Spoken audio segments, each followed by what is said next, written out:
kooxda kubadda cagta Djibouti Telecom ayaa dalka dib ugu soo laabatay xalay kadib markii ay ka soo qayb qaateen ciyaarta lugta labaad ee tartanka koobka kooxaha midowga ururka Carabta waxaana ay la ciyaareen kooxda Al Merrikh ee ka dhisan dalka Suudaan ciyaartaas oo ku soo dhamaatay hal gool iyo eber oo guusha ku raacday kooxda Al Merrikh ee Suudaan waxaa garoonka diyaaradaha ku soo dhaweeyay kooxda Djibouti Telecom xogay dawladeedka dhalinta iyo ciyaaraha mudane Xasan Maxamed Kaamil iyo wasiirka warfaafinta qaabilsan boosaha iyo warisgaarsiinta mudane Cabdi Yuusuf Sugay iyo xogayaha guud ee xiriirka ciyaaraha Wahiib Xamadow iyo maamulaha kubadda cagta Bashiir Cali waxaa sidoo kale u jooga agaasimaha guud ee shirkadda Djibouti Telecom Maxamed Casoowe Buux waxaana ay tuseen inay garab joogaan ciyaartoyda kooxda Djibouti Telecom waxay sidoo kale u mahad celiyeen kooxda iyo maamulkeega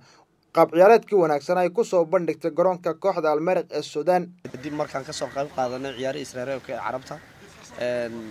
oo hal iyo eberna laga badjay oo macdaar kale nagu sugayeen wasiirkii sportiga iyo kii telecommunicationka directorkii Djibouti Telecom director administrative aad baan ugu faraxsanahay ciyaartaan soo bandhignay iyo sida naloo soo dhaweeyay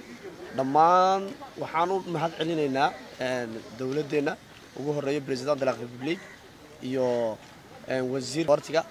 iyo wasiirkeennaba aad baan ugu mahad celinaynaa annagoo ilooben ambassadorkeena jooga Suudaan sababta oo aad iyo aad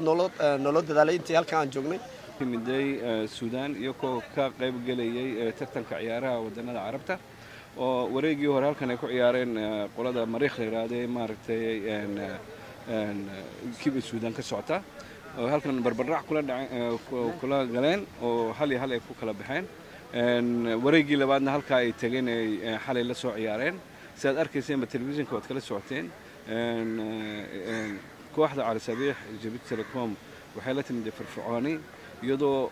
hal iyo eber laga soo bashay laakiin ciyaar fiican ay halka la timday say Suudaantu ay moodaysan ay noqon weyday kolka halka waxa ayna tusaysaa inay maartay ku badeeni hore u kacday taasoo ku timid dadaal ay dawladdu la timday wasaaraddu la timday xiriirka kubadda cagtu la yimday sponsoradu la yimaadeen kooxuhuna ay la yimaadeen taasoo ayna ka maqnayn jaraa'idka oo irsideedu ka mid tahay oo aad iyo kana halka mahadnaq ugu celino oo leenahay natiijada sportiga waa boqolkiiba 50 waa jaraa'idka iyo TV-ga